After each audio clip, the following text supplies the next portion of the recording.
Welcome to the Backdoor Fantasy Sports Podcast with Russo and Jordy. What's up, guys? It is Tuesday, October 8th, and we're going to recap all of the Sunday slate. We're going to recap Monday. We're going to talk waivers. We're going to talk news. This is our fantasy football podcast. Thanks for tuning in.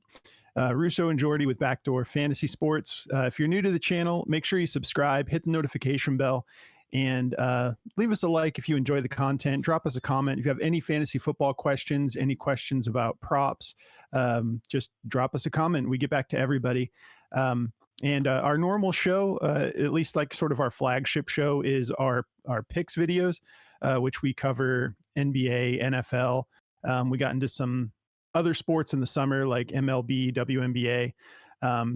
But yeah, so this is our fantasy football show. We also have a picks show. So make sure you subscribe so you can jump on all these videos that we'll be dropping. And we'll talk briefly about our partners at Underdog who help make all this possible. They have been really doing a lot of great upgrades to their platform. It's been a lot of fun. They're running Boost-tober right now. So they're adding boosts every single day for you to drop on your slips to get a higher multiplier. And for fantasy football, it's been killer with the alt lines on the mobile app, which I think I saw Josh Norris doing it on the desktop and adjusting it as well. So I just have to figure out how to do that. But yeah, anyways, they've got killer alt lines as well. If you enjoy just like setting your own lines and getting higher multipliers or lower multipliers, if you want to like lower a line, they give you all that freedom. So if you want to sign up for Underdog, use code BACKDOOR or go through the link in the description of the video. And they're going to give you up to $1,000 in bonus cash, plus a free pick, just for signing up. So it'll help you cash your first slip, give you some extra cash when you make your first deposit. And they're running specials every single day. So definitely jump on Underdog. We're also partnered with Sleeper. So those of you who are playing fantasy football, I hope you're on Sleeper because you're missing out if you're not. It's definitely the best platform around. And now with Sleeper picks, you can make lineups like while you're setting your actual lineup for fantasy football. It's really killer. They've got alt lines as well, just like Underdog. They have plays as low as $1. And so if you want to sign up for Sleeper, use BackdoorFS. Just make sure you add the FS at the end of the code, or go through the link in the description of the video. And they're going to give you a 100% deposit match up to $100. So yeah, shout out to our partners over there at Sleeper and Underdog. We appreciate you guys. All right. We'll start off with a little bit of news. The Jets just fired Robert Saleh. And not really surprising, but somewhat surprising.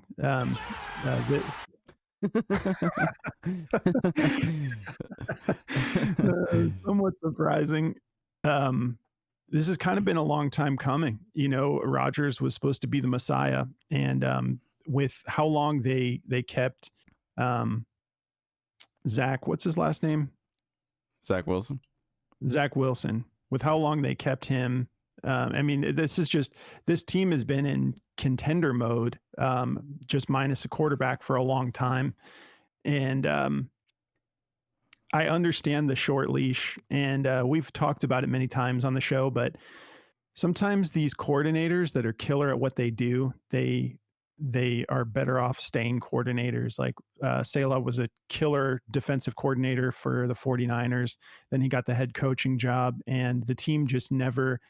I just think that's a totally different ball game. Now we've seen guys redeem themselves, and maybe that's down the path for Saleh. But a lot of times these guys are just better off. Like we saw Cliff Kingsbury, get the head coaching job for the Cardinals, great offensive coordinator. Things did not go well as an organization. Everything just was kind of a mess. And then years later, he gets back into offensive coordinating for the Commanders, and look at what he's doing now. So I'm sure Saleh will get another job somewhere, maybe as a defensive coordinator, but I wonder if they just have Nathaniel Hackett take the reins for now as head coach. Yeah, I mean, that's what I presume they'll do. I mean, Nathaniel Hackett is Aaron Rodgers' guy, that's why he's been following him everywhere, and they've been trying to make it work. That's why Nathaniel Hackett went to the Broncos originally, and they were trying to make that work because they thought they were going to get Rodgers. But yeah, I mean, Saleh, there never really was an ounce of structure. It seemed like everyone was just kind of doing their thing. I think the organization might. I don't know if he had anything to do with that one defensive player. Is it Hassan Reddick? Is that his name? Out. Yeah. I don't. Maybe it is. I don't know if that has anything to do with it, or it just never seemed like he really had the reins of the ship the entire time, and it just always seemed like he was just the guy, that was there, and it seemed like one of those head coaching jobs that was doomed from the start. I mean, they gave him a lot of opportunities to make it right, or to make it at least somewhat work, and it just never did. I mean, granted, he was dealing with a really young team a lot of the time he was there. He had, a young running back, he had a young quarterback most of the time. Rodgers gets hurt the first game of the year last year, so they didn't have him at all, but their chemistry never looked right either. I mean, we've all seen that on camera a couple times, and then they've always kind of just played it off as like playful banter, but it never really looked that way. So who knows? There's probably a lot of things, but he just never really got the job done, I don't think. Yeah, I agree. And, there's so many reasons why you could say like, well, this isn't all Robert's fault. But then you go and look at someone like Kevin O'Connell with the Vikings. No matter what quarterback they've got, no matter what defensive coordinator they've got, like their team makes a run every year. I mean, and the Jets were kind of looking a little bit like resilient given their situation last year. And the year before that. But I mean, we've got these situations with these players that have held out, like CeeDee Lamb for a little while, Jamar Chase, and Brandon Ayuk, and we saw a slow start from them, and it was pretty evident, even like Nick Bosa with the 49ers held out, slow start. I've been a Rodgers truther for a long time, and I defend him. I'm kind of into the weird hippie spiritual stuff that he's into. Like I don't go do ayahuasca. Stay in the darkness longer, man. He's not doing his job. I just like I guess I'm a little bit more eccentric with that kind of stuff. I that stuff cracks me up, and I'm just like, yes, let's go. I enjoy the weirdness. But when I heard that Rodgers was on some trip, missing part of training camp, it's like you have to draw the line somewhere. Like you have all of off season to go on these little trips, and and then the chemistry was weird when he wasn't connecting with Garrett Wilson early on, and Garrett Wilson was showing frustrations like, you should have been here for training camp. And I was like, he's right. Like, and then now we've seen one solid game from Rodgers, and it was against the Patriots. So it, like we're on back-to-back weeks of completely not understanding Breece Hall's usage. And I mean, we did have a breakout from Garrett Wilson, but 13 receptions. We'll get into the breakdown, but my point is that all goes back to the coach. All of those things. Rodgers is getting his way too much. You go and you're signed, like they went and paid Dalvin Cook last year, like $11 million because Rodgers wanted him. And then you go get Alan Lazard, you get Nathaniel Hackett. It's like, okay, you can cater to this quarterback who's demanding the world and then just getting frustrated at his receivers when plays break down, but he throws 3 picks. And it's like, okay, bro, like maybe you need to look in the mirror. Like, I'm all for all the spiritual stuff and do your thing and be yourself, but you have to organize your schedule. You have to be ready to go. This is the difference between someone like Rodgers and Tom Brady. Tom Brady talking about how his wife, they're going to win the Super Bowl because his wife and all of her stones and whatnot, like the universe told her. But the difference is like Brady is, I guess the stones didn't really have to guess too hard on that one. They're like, the greatest quarterback of all time is going to win the Super Bowl. I mean, it was still like he was in his 40s and he's on a new team and it's his first year on a new team and stuff. Yeah. And so like, and not to say that the Stones had anything to do with it, I but got you. I'm just saying like you can have fun with that. But what I love about Brady is his relentlessness. Even like Yeah. this situation with him and Baker, I loved the side of Brady where he's just an absolute savage when it comes to preparing and over preparing and doing every little thing, you know, and Yep.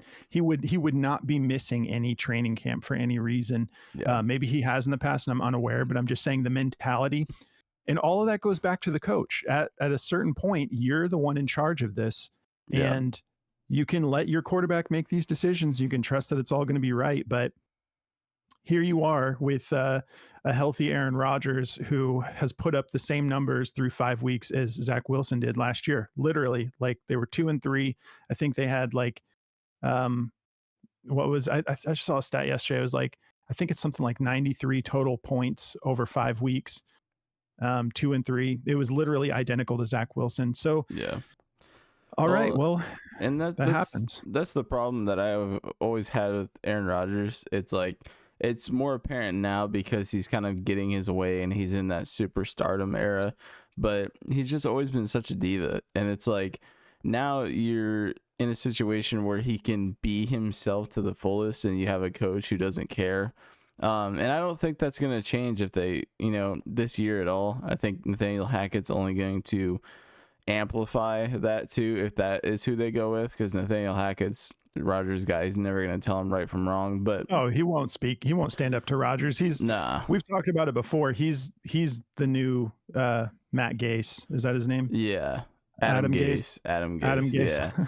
Yeah, dude. Yeah, it's just Rodgers, this is what I've always just kind of, not liked about him, and it's never been his quarterbacking ability. Now it is, but it's like he's always just, been such a diva. And there was talks in training camp when he finally came back, or like right before the season started, of receivers being frustrated because he was only targeting Garrett Wilson to like prepare for the season, and it was like he wasn't spreading the ball out.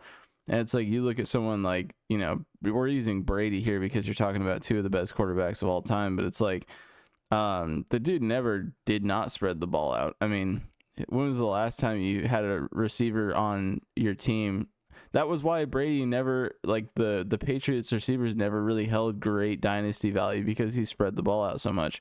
You had like Gronk, who was like your number one option for the longest time. So it's just, you got to start spreading the ball. You got to build that camaraderie with your team. You got a lot of young guys. I was thinking Malachi Corley when I drafted him in our rookie draft, that he was just going to be a stud because Rodgers was going to get there and spread the ball out. But he's literally targeted Garrett Wilson, like I think 64% of the target share. So it's really rough. But hopefully they get it figured out. And I hope it's just in that game, because that's a ridiculously high target share. Yeah, it's just in that game. But it's like there was like game one was the same way though. It was like insane amounts of targets for Garrett Wilson and no one else. So obviously Conklin now has been a viable option in the offense as well. But yeah. So I mean, I think, yeah, it's kind of surprising news, but not surprising at the same time. And one thing we know this early, I guess.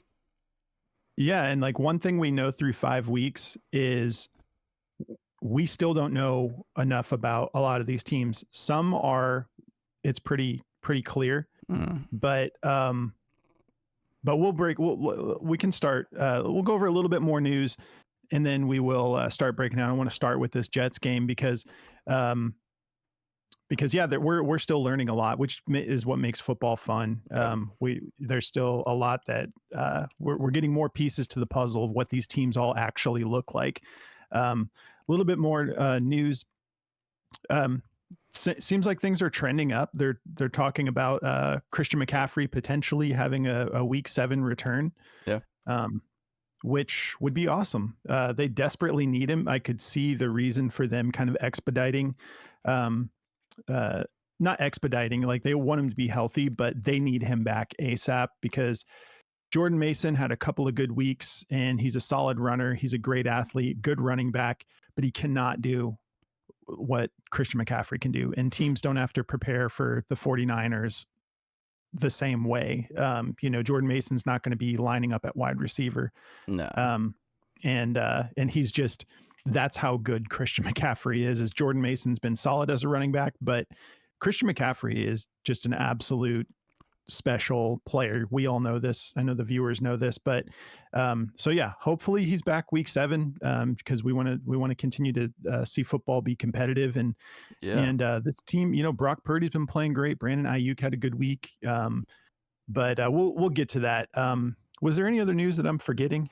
No, I mean, I think that was the best case scenario to hear, though, is like, oh, it's just Achilles tendonitis. Like, everyone was sitting here thinking like that he had like some sort of slight rupture in his Achilles or something, but it's just like, it's basically just a massive amount of inflammation from him, getting all of this work for all these years. So he went and got like stem cell injection, which is probably amazing, for something like that. Yeah, so I've heard great things about what they can do with stem cell injections these days. So he was like over in France, but now he's back. So hopefully he's ready to go. All right. Well, just a little bit more news. We still don't know where Devante Adams is going to end up landing, but we do know that it's probably going to happen, is what it seems like. There were rumors about a potential move involving the Jets, which would be great for Aaron Rodgers. Obviously, having Garrett Wilson and Devante, that would be moving Mike Williams if that happens. Just the potential. These are all rumors. We'll see. But yeah, I'm trying to think if there's anything else. There was a hilarious thing that happened where the other day at one of the Cowboys practices, Jerry Jones, his helicopter comes flying in like in the middle of one of their practices, and it was like completely unannounced. So a lot of the team members thought that he was bringing in like some massive new trade member or something, and they were doing some big announcement. It was just him. He just got out of his helicopter and started watching practice. Just absolute baller he status. Just landed his helicopter on the field. Man, if I was a billionaire, I don't know that I would utilize the helicopter that much. Nah, not after COVID. That's crazy. Just let me hop in like a limo or something and get escorted there. I can ride in a car. It's only Irving, Texas too. There's no way the traffic is that bad that you have to use a helicopter. It's like, I get it, but just too many stories. Those things are, like, let the technology evolve a little bit more. I know that it's very unlikely anything bad would happen, but I would just be like, nah, I think I'm good. I think I'm just going to ride in the comfort of my whatever Tesla, man. My Rolls Royce or something. Yeah, it's like, but all right. So let's break down this Jets game. We'll break down this whole slate. I love this. I love this show, man. Like, these fantasy football shows have been a lot of fun, but I love any of the episodes we have where we break down the whole slate, like the preview or the recap. I could do this all day. So let's start with the Jets versus Vikings. This was the London game at 9:30 a.m. Vikings get it done, 23-17, improved to 5-0. We were just talking about Kevin O'Connell. Just this team, I mean, it's so impressive. Like, you can't help but be excited for them. For Dynasty, I've got Jordan Addison, so I just love. Even though he hasn't had any crazy games yet, he's had a couple, multiple touchdown games. But I just love when you've got, for Dynasty, like a rookie wide receiver, not rookie, but second year young guy who you believe in the talent, and that he's attached to an offense you can count on week in and week out, no matter who they're playing. So just had to gush a little bit. Thank you, Kevin O'Connell, for making your team so solid year after year. All right. So Rodgers goes 29 of 54 for 244 yards, 2 touchdowns, 3 interceptions. On the opposite side of that, Sam Darnold did not actually have a great outing. 14 of 31, 179 yards, 1 interception, no touchdowns. They still got it done.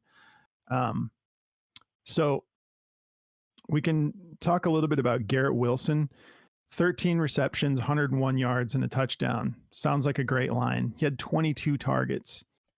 So, yeah, it goes back to what I was just saying. Target share. Dude is just dominating the target share. I think this was just such a weird game because the game really didn't get too out of hand ever, and they just never really ran the ball. Like, I mean, 14 carries between both your running backs. Like, what are you doing? I don't get it. You've got two of the best. I think it's probably what got him fired in the end, because it's like you're struggling to get anything through the air, and you're just not utilizing two of the best young running backs in the game. It's just like, I mean, Braylon Allen is a rising star for sure. Yeah.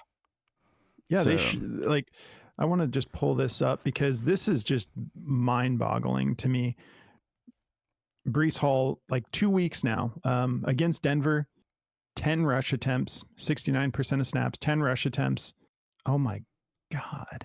He had 10 rush attempts for 4 yards in that game. Yeah. Okay. So if your guy's playing that bad, I can kind of understand. Okay, this is not working. But 5 targets. So ends up having 12 touches on 15 potential touches.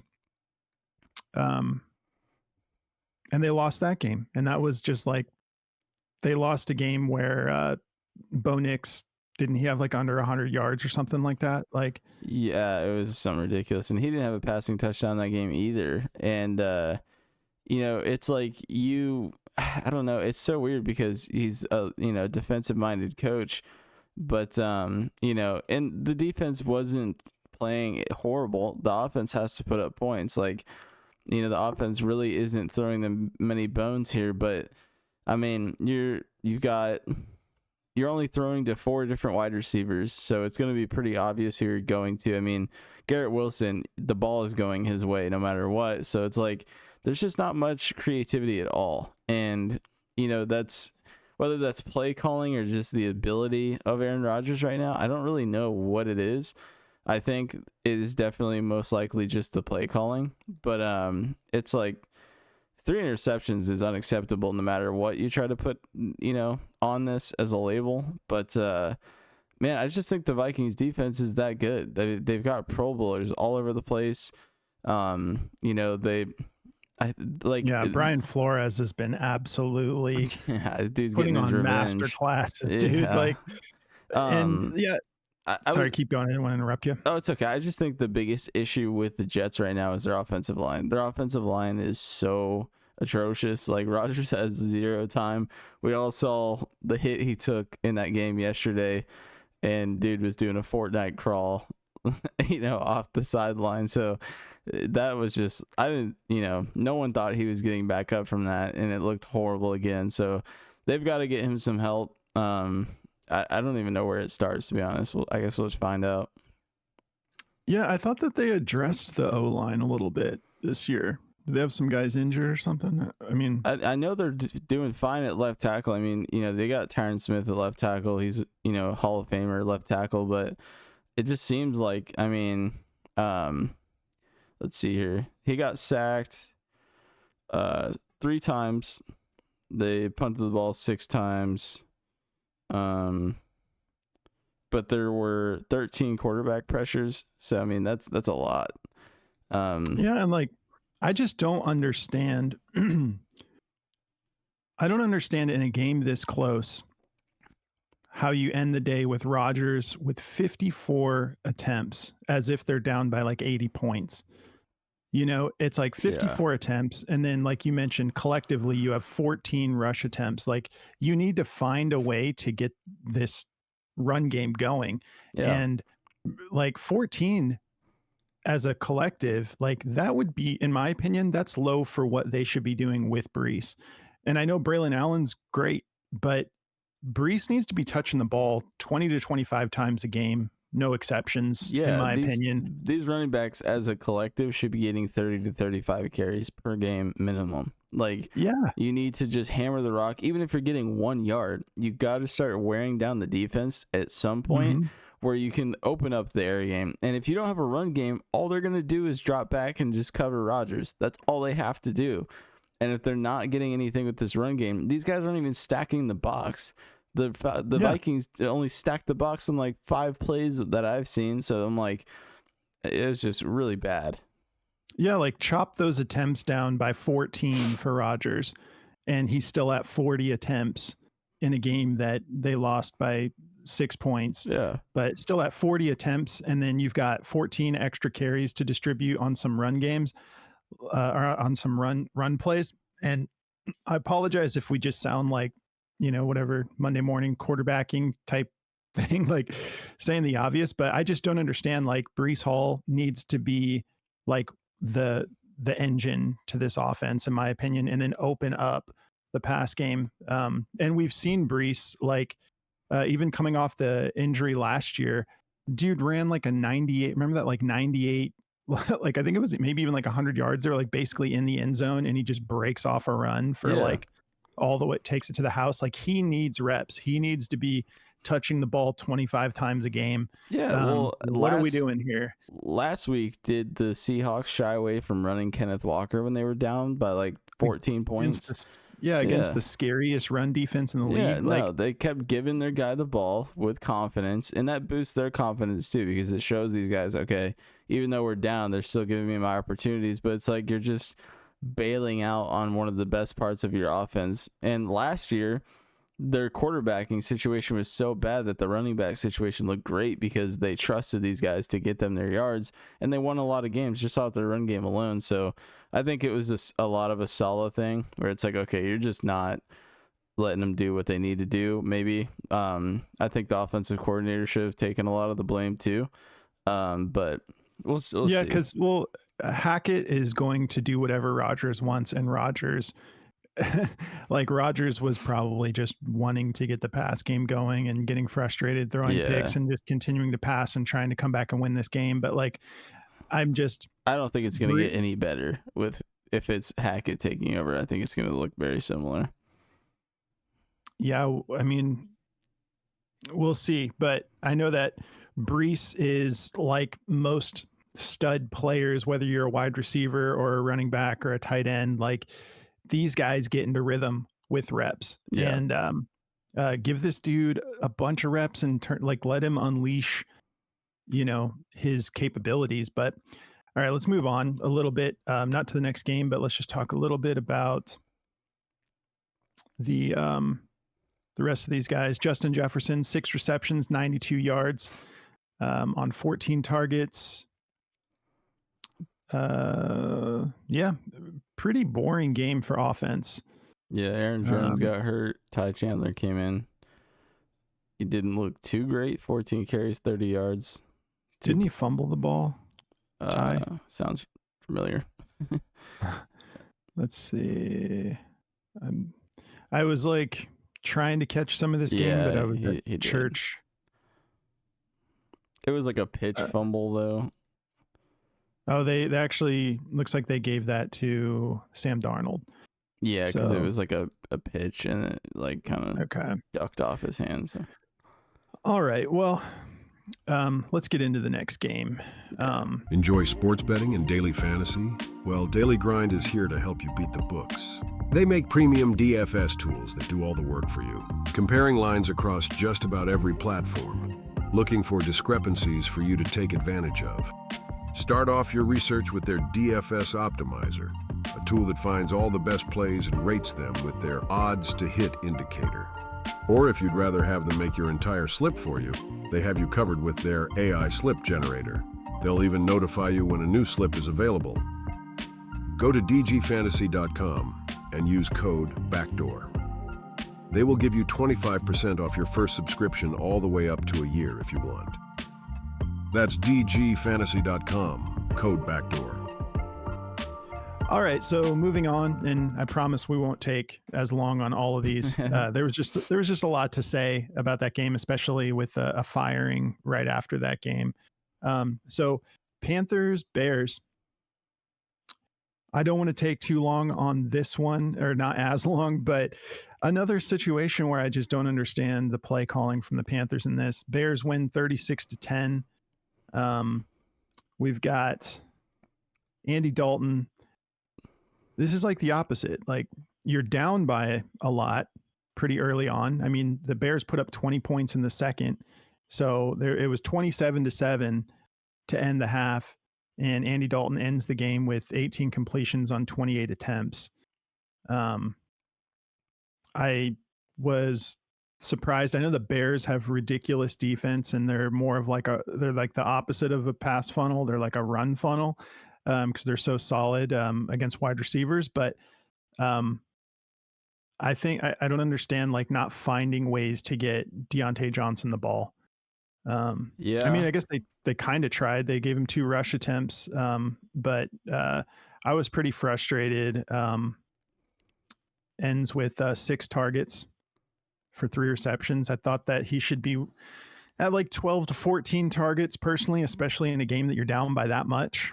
Yeah, I seen a statistic that they said Deontay Johnson was double or triple covered on every single play of the game. So I kind of earned, like, the Bears to me earned a lot of respect on the defensive side of the ball. Not that they, needed it. They already looked really good, but the Bears defense, it's a smart game plan. Yeah, their defense looks really good, and it showed because Chuba Hubbard only 13 carries for 97 yards and a touchdown.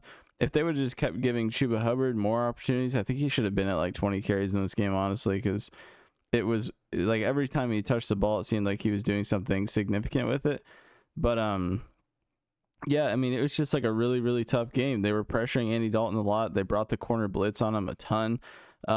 He was just under a lot of stress the entire game. I mean, they got the interception. They sacked him 3 times. All of these guys on the defense, like if you just look at the entire defensive list, all these guys are tackling. I mean, they are a very, very well coached defense. So I mean, I think it was just like they finally met their maker type thing here, and it was just loaded with studs too. Yeah, just a really well coached defense, and I think it's still a struggling.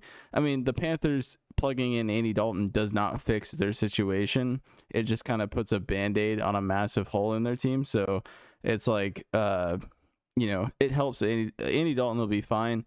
He'll still get, this is Andy Dalton too, though.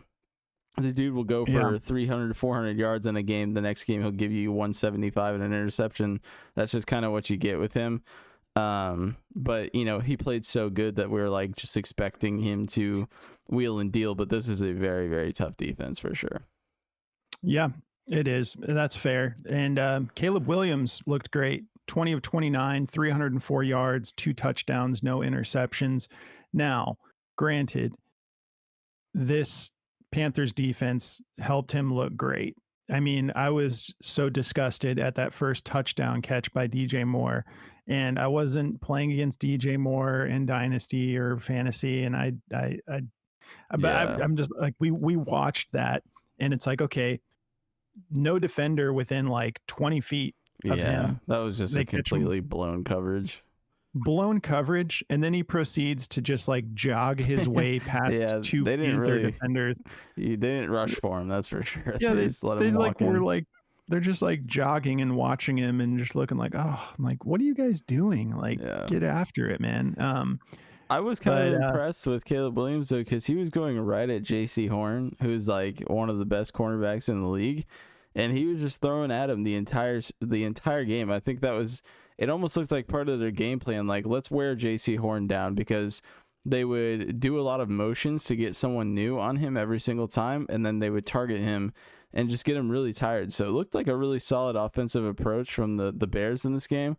I was really impressed with both sides of the ball from the Bears. Obviously, it's the Panthers, so you're going to look pretty, smart sometimes.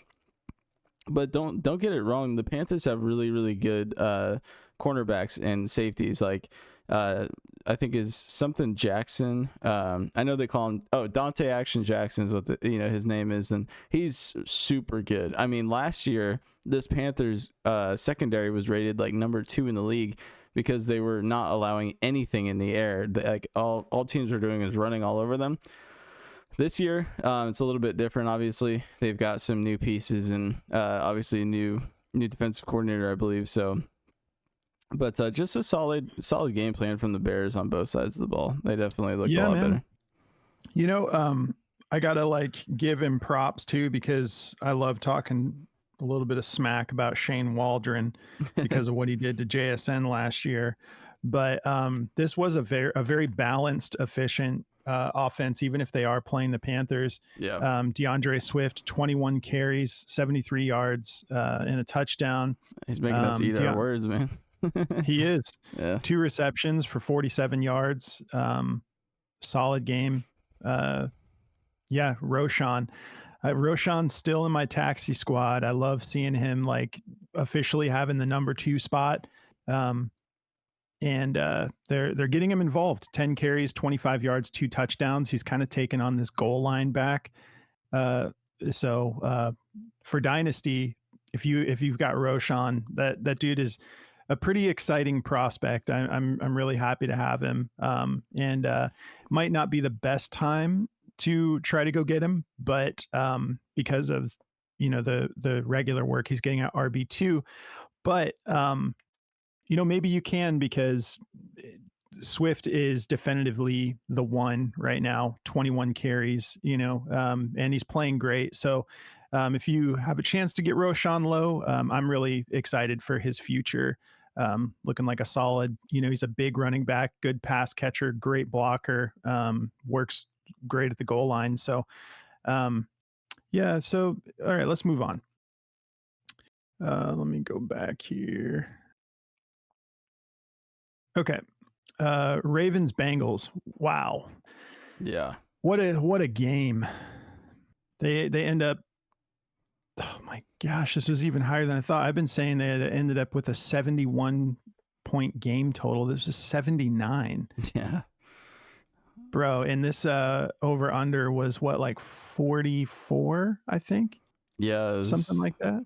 This is an awesome game. I think this is one of the best offensive games I've seen since that Rams and Chiefs game from, I think it was 2019, where it was like 100-point total. It was like 102 points they scored, but this was amazing. It was so funny because we were all watching the games together, me and my brother and Russo here and one of our other relatives, and my brother just got done saying that Lamar Jackson was a horrible passer. I just have to call him out a little bit on this one because yeah, and I defended him immediately. Yeah, like I'm not gonna let you say this. He's like false. Jaden Daniels is already a 500 times better passer. I think I agree. I think Jaden Daniels is really good. Whether or not he's better already than Lamar, I'm not sure. But dude, Lamar was dealing. I mean, so was Burrow. This was just an unbelievable performance from both quarterbacks. Oh my God. Yeah, absolutely agree. And like, I don't know, obviously, like, so a little bit of context. His brother has Zay Flowers on his and Dynasty. Jaden Daniels. Yeah. And his brother went and dropped 2 firsts for Zay. And this offensive approach is not going to be pass heavy often, but it has nothing to do with Lamar's ability to pass the ball. Lamar has a great deep ball. He's very accurate. He can throw. I mean, you guys saw that play where he fumbles the ball a little bit on the snap, picks it up, stiff arms a dude like savagely, and then throws on the run this jumping across the field like touchdown pass to Isaiah Likely. That was the most savage play of the year so far. Definitely the best play of the year. It's unbelievable. All the comments I've seen about Derrick Henry teaching Lamar how to stiff arm is so funny. And there's actually a picture of Henry like sticking his arm out and showing Lamar in practice like how he does it. It's like he learned something because he put one of the best defensive linemen in the dirt with a stiff arm, and he's like weighs like 195 pounds. So that's crazy. That might be Lamar's ultimate highlight. Oh my God. As crazy of a career as he's had. When we were watching that go down, I was like, is he gonna get tackled? And then it was just that, like, if you fabricated your own highlight reel, it would look like that was like Madden level. Drop, snap, picks it up, rolls out, stiff arms the dude, throws a dime into the end zone, like across his body, across the field. if that happened to you in Madden and someone did that to you and you were on defense, you would throw your controller at the wall and be like, I'm so done with this game. It's so Yeah. This unrealistic. game's so broken. Yeah, exactly. So yeah, Lamar, 26 of 42, 348 yards, 4 touchdowns, no interceptions. Joe Burrow, 30 of 39, 392 yards, 5 touchdowns, and 1 interception. Unbelievable game. Yeah. Jamar Chase, 10 receptions for 193, 2 touchdowns. T. Higgins, 9 receptions for 83 yards, 2 touchdowns. Like, it was such a great. I picked. So this was my hot take of the week. I picked the Bengals, and it looked good until overtime. Derrick Henry decided to just end the game real quick. He's like, all right, enough's enough. Let me just shut this down real quick. Dude ripped off like a 60 or something yard rush. Was that wasn't it in overtime when Burrow threw that interception too? Because they had the ball first. Yeah, it was. I'm pretty sure. It was. Yeah, it was. In hindsight, it didn't look like the worst interception to happen because it was like near the goal line-ish area. It was like in the red zone. So you're like, okay, you basically just punted the ball for them. So whenever an interception like that happens, I'm like, it's not the worst thing, but then when they win off of it, it feels really bad. But I mean, Sure. My God, Derrick Henry, once he gets into the secondary, who's going to stop Derrick Henry? I mean, there's no cornerback in the league that can tackle Derrick Henry solo. There's just not. It was. I'm still just like giddy over that game. Yeah. So Lamar, killer outing, and then in addition to 348 yards, he had 12 rush attempts for 55 yards. He got 3 different touchdowns to tight ends. Yeah. None of which are named Mark Andrews. Yeah, it was hilarious because we're watching this game and I see this giant white dude catch the ball. I'm like, yes, Mark Andrews. And I'm like, wait, no, who is this guy? Like, who's Kolar? Yeah, Collar? Charlie Collar. I'm like, all right. But I mean, I got Likely and Andrews. I've been starting Tyler Conklin because this situation has been so grim. But yeah, now I'm like, okay, maybe I need to go pick up a third tight end for the Ravens because who is it? I mean, it's too inconsistent. I'm going to keep starting Tyler Conklin because, I mean, Isaiah Likely, the only reason he has these touchdowns is because of like absolute weird circumstances, like Lamar when he did that wild play, he threw it to Likely. I think Likely's that type of player. He's probably the one I would start over the two right now because he's just making more plays and he's so open that Lamar's throwing it to him more.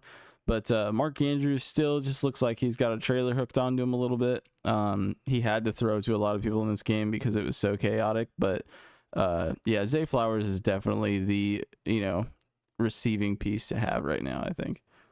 Yeah, and it's going to be bumpy. Like this is not going to be a typical outing for them, but maybe this outing does open up the playbook a little bit more and they don't just be so run heavy all the time. But this team can do it all and they got a solid defense. Like they look great. All right, Dolphins, Patriots. Dolphins end up winning in New England 15-10.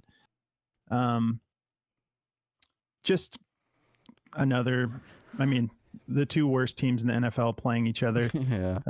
Tyler Huntley, 18 for 31, 194 yards, 1 interception, no touchdowns. Jacoby Brissett, 18 for 34, 160 yards. Oh, I wanted to read this that I seen about that. I was going to send this to you the other day. Where is it at here? It was a report about what's going on in New England. I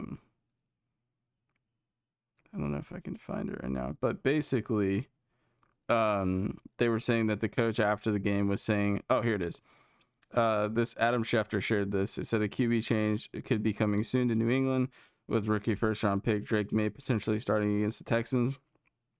It says their coach said, on the answers of the QB situation, he said after the game video conference compared to the past weeks, Mayo said that in the last week's session that the game plan for the quarterback situation seems unsustainable and will probably have to be switched soon.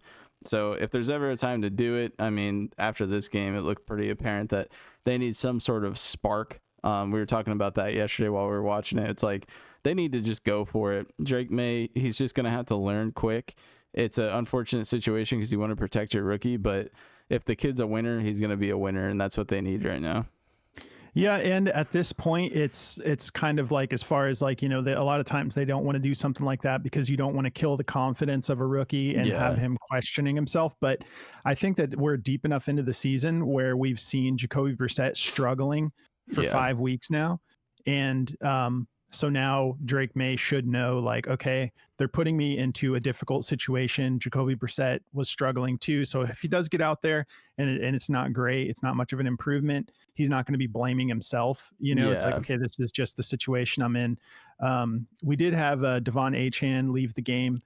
I believe it was just a concussion. It looked pretty rough, but that's what I think is going on, is concussion. So he may miss a week, but we'll see. It shouldn't be long term. But Jalen Wright looked great. 13 carries, 86 yards, averaging 6.6 per carry. And then Raheem Mostert, 19 carries, 80 yards, 4.2. Trying to get the old man hurt again. 19 carries. Yeah. But I mean, like, that's kind of what he's there for, like he's in the tail end of his career. So he kind of can afford to. I'm starting either one of those guys if I got him. If you're in a situation where you had Achane and he's out, but you got Mostert or Wright, plug him in. I mean, they're going to get the work now because the quarterback situation sucks. So solid flex option too. For both of those guys. Ramondre Stevenson, 12 carries, 89 yards. I believe he got like benched just for a few in this, because did he fumble again? I don't believe so. No, he was just benched to start the game. Okay, so just temporary. Right. Okay, let's move on. We don't really have a lot to talk about with that game. No. Okay, Browns Commanders. Commanders just continue to have this unstoppable offense, it appears.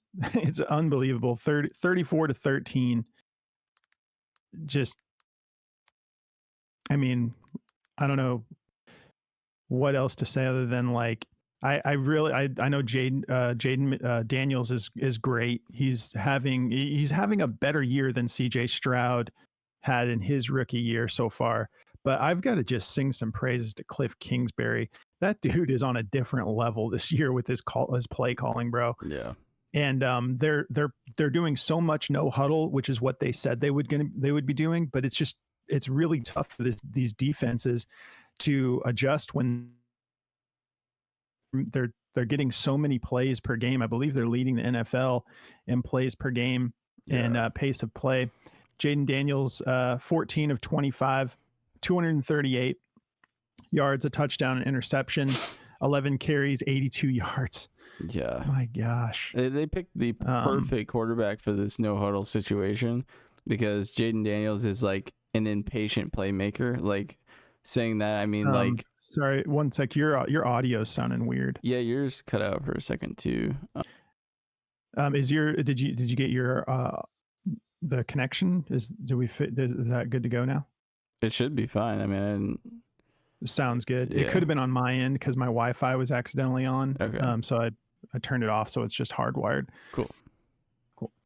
All right, so moving on, the Cleveland Browns versus the Washington Commanders. Commanders win 34-13. This offense is just still unstoppable, and Cliff Kingsbury is calling plays on a different level. Jaden Daniels is playing out of his mind, but this no huddle approach that they talked about implementing, just wanting to have a fast pace of play, it's just crushing these defenses. They can't, like, I think that they can't sustain being on the field like that often and just jumping right into the next play. It's been working like a charm. Jaden Daniels, 14 of 25, 238 yards, a touchdown, an interception, and 11 carries for 82 yards. It's crazy to see. Like, I'm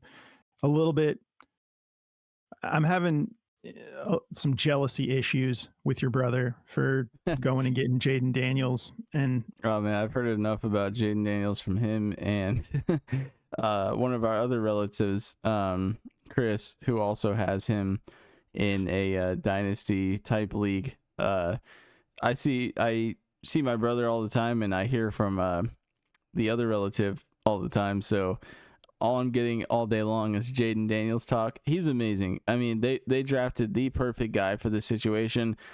He can keep up with Cliff's pace that he's wanting to run in this situation. My little candle just went out, by the way. That's what that smoke is. I'm not smoking anything crazy over here. I know everyone's gonna say the Ganja Jordy stuff, but it's a perfect situation for him. I mean, my goodness, he's just like the impatient playmaker, and what I mean by that is the dude is such a great critical thinker. He doesn't make any rash decisions at all. So when he is under pressure, he just either takes it to the sideline or throws it away. And that's what you want to see from a really young quarterback, is he's already making those great calls. So it's really fun to watch Jaden Daniels. And Terry McLaurin has gotten like a resurgence in his career because of him. Like, my God, is that guy good at like the fading out of bounds back shoulder catch? Like, it is crazy. yeah, man, you love to see it because we've all known Terry McLaurin's a stud, and he's been so patient, and he hasn't been full of drama in a situation demanding a trade and all the stuff. He's had such a good attitude, and now even early on when the first couple of games, like, McLaurin was just such a professional about it, and he was like, "We're gonna open things up when the time's right. Like, I just want to see us winning games." And now it's like this is just coming together so beautifully for them. Terry has 4 receptions in this game, 112 yards.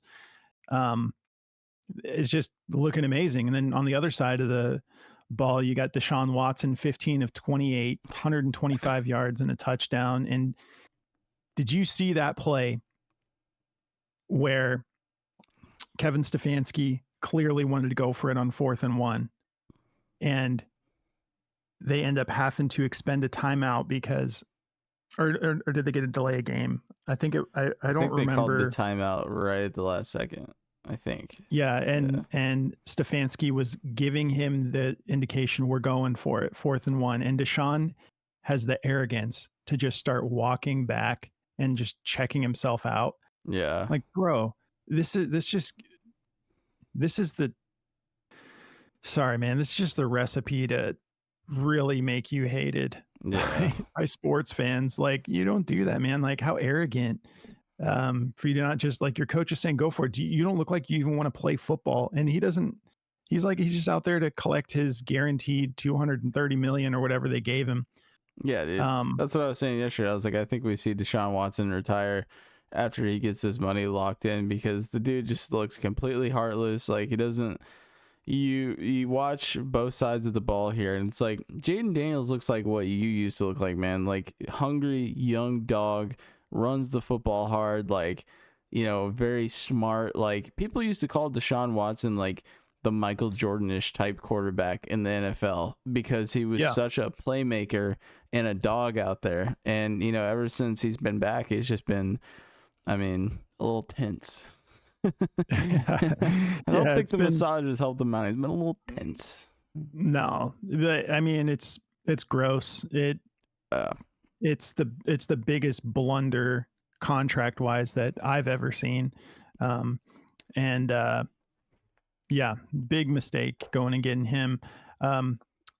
So yeah, Austin Eckler looks good. Yeah. 6 carries, 67 yards. They've just got, this offensive scheme is great for all running backs. It's just like plug one in. We talked briefly about Jeremy McNichols on last week's waiver episode. I went and got him. I actually forgot to put in my waiver claim last week, and then I woke up in my dynasty league to the delight of seeing no one grabbed him.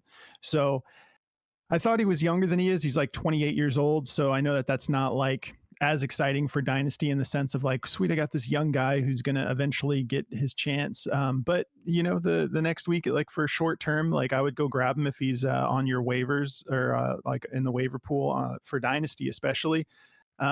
But yeah, he got 7 carries, 44 yards, and a touchdown. He's definitely in one of those positions where when Brian Robinson Jr., which was a little bit hobbled, so obviously he only had 7 carries as well. But yeah, if either of these guys go down, Jeremy McNichols is always a solid flex RB2 if either of these guys are out of the game. So I would go grab him. All right, let's move on. Unless there's anything else you wanted to touch on for this game. No, I'm good. I don't want to touch on anything Browns. Okay. All right, Colts Jaguars. This is also a great game. Yeah. Tank Bigsby hopping off the taxi squad, baby. He's on my bench now, and he's probably. I mean, I'm so happy with this whole thing. I never thought it would be this clear this fast, but Yep. it is officially like takeover time for Tank Bigsby. If in any world this guy's available in your guys' leagues, you have to go. I mean, just dump at least half or more of your fab to get this guy, I think, because he just looks like an absolute playmaker. I mean, 13 carries, 101 yards, 2 touchdowns, averaging 7.8 yards a carry, 1 reception for 28 yards.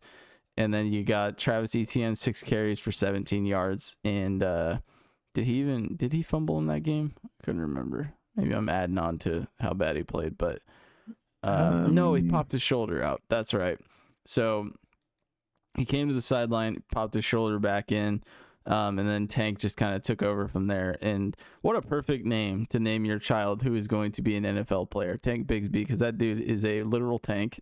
So he is, man. I'm glazing a little bit over here, but the dude is definitely looking really good. He is. And even, like I know Travis Etienne's not playing at 100%, but I've seen 0 games this year where Etienne looked anywhere close to what Tank is doing. Tank is like electric out there. He took such a huge step forward this year. I think for Dynasty, if he's on your waivers, I would dump my fab to get him. Absolutely. Like I just like take it all to the bank, because this guy is someone you want for Dynasty. And he's young, he's incredible. Like he's doing everything they need, and he's got an opportunity here. He could be a long-term solid RB1 for years to come. So congrats, Jordy. I know you had to sit through all of last year, just watching him not really get his opportunities, and he didn't look as good, but he looks great this year. And then also for me, for Dynasty, Brian Thomas Jr., I'm very excited. 5 receptions, 122 yards, and a touchdown. He is just continuing week after week to establish himself as the one. 8 targets. So we've got 3 weeks in a row with 8 or more targets. He led the league, or he led the not the league. He led the team in receiving. He was the number 1 option. Super excited for him. I'm sure most of you already have him. Yeah. Trey Sermon did pretty good in Jonathan Taylor's absence. 10 carries, 38 yards, and a touchdown, but got very involved in the passing game. Let's see. Man, Joe Flacco, my goodness. 33 completions on 44 attempts, 559 yards passing, 3 touchdowns, no interceptions. He had Alec Pierce looking like a number 1 option out there. 3 receptions for 134 yards, 1 touchdown. Dude's averaging 44 yards a catch. Josh Downs, 9 receptions for 69 yards. He threw a touchdown to Mo Alley Cox. I almost said Mo Aldi's. Almost got him for 2. He almost caught a second one. Yeah, dude. The dude is just, I mean, Flacco is so awesome. And, Russo still holding him in Dynasty. He's one quarterback I'd love to have on my bench too. But I had to say, good game to Russo. He got me in Dynasty this week. I needed it. Yeah. I needed it so bad. Yeah, I could afford to give one up. I was 4-0. I was going on to be 5-0, but yeah, you didn't give one up. You had one taken, but I just want to say I think it's complete BS that Bobby is still undefeated. He eked out his win. He's the only other undefeated, the only one now. in our Dynasty League, and he eked out that win 133.6. He got 133.44. Old man Kelsey got it done for him, but he's resurged. Yeah, we'll get into that. But yeah, Joe Flacco took me to the championship last year with the Browns and looked better than the Browns quarterback at the time. And he looks better than Anthony Richardson. And I mean, like, I kept, for Dynasty, I kept Flacco on my bench because I had a terrible situation last year with quarterbacks going down. And I had Anthony Richardson go down. Then I had Kirk Cousins as my backup, and he went down. And then Flacco just took me all the way to the championship where I lost to Jordy. But I knew, I was like, and here's what's crazy to me. So many teams passed up on Joe Flacco. The Dolphins, apparently he had like a meeting with the Dolphins, and they chose not to sign Flacco as a backup. Can you imagine what he would be doing with Tyreek Hill and Waddle and Achane? Like, and they took Skylar Thompson. They had Skylar Thompson. They had that dude Boyle, I believe his name is, and then they go and they grab Huntley. It's like, dude, it was so late until the Colts signed. It's like free agency was like almost over. Like, and they go and the Colts go and get Flacco. I was just like shocked when I just kept watching. He was like taking interviews and just being like, I was telling my wife, there's no way that some team doesn't need me, even just to be on the bench, but he should be a starter somewhere. He's just like, that's wild. Knowing already that Tua is injury prone, you don't want Joe Flacco, like one of the most respectable dudes. I mean, Joe Flacco is like an awesome dude. Like, the guy is so humble, so cool, built for that offense. Yeah, like dude's a gunslinger. Like, he would not skip a beat. As soon as Tua went out, they would be fine. Yeah, like they'd maybe even be better than they were because Tua was not looking great to start the season. So I don't get it, but yeah, Flacco, as long as, like, honestly, I'm the Anthony Richardson owner, so I wanted to have Flacco because I knew, I'm like, okay, if Anthony Richardson goes down, Flacco is going to be absolutely fine. I could start him every week. And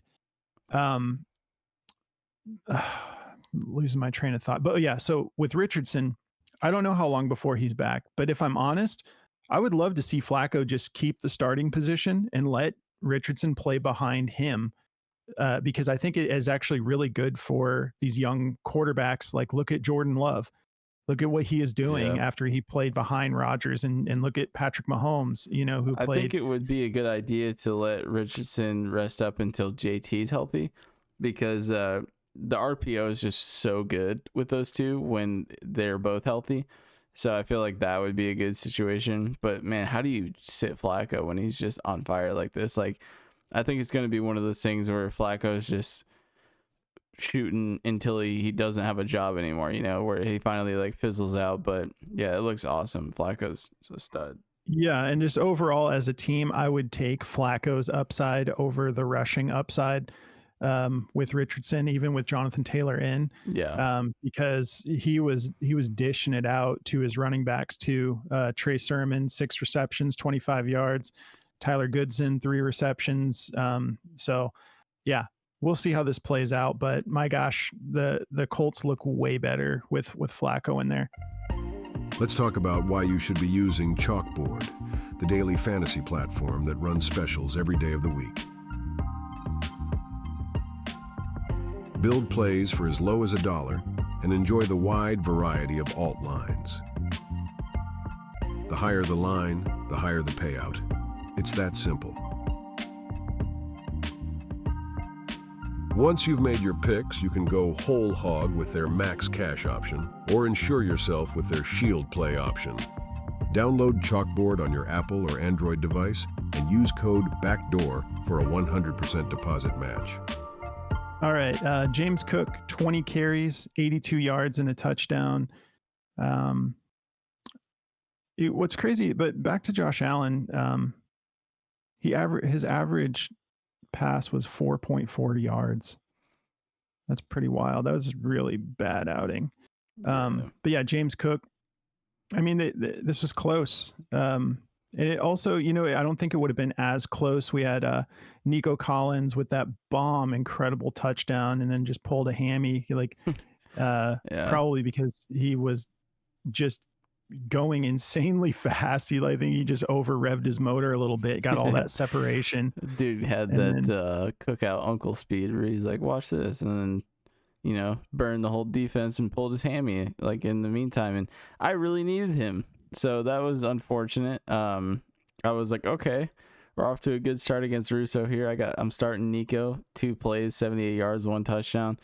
Dude walks up the tunnel and never comes back. So that was really cool, Nico. Yeah, appreciate it, buddy. Paid the price. Yeah. But I think it would have been a much different game had he stayed in. Oh my God. And then Stephon Diggs, 8 targets, 6 receptions, 82 yards.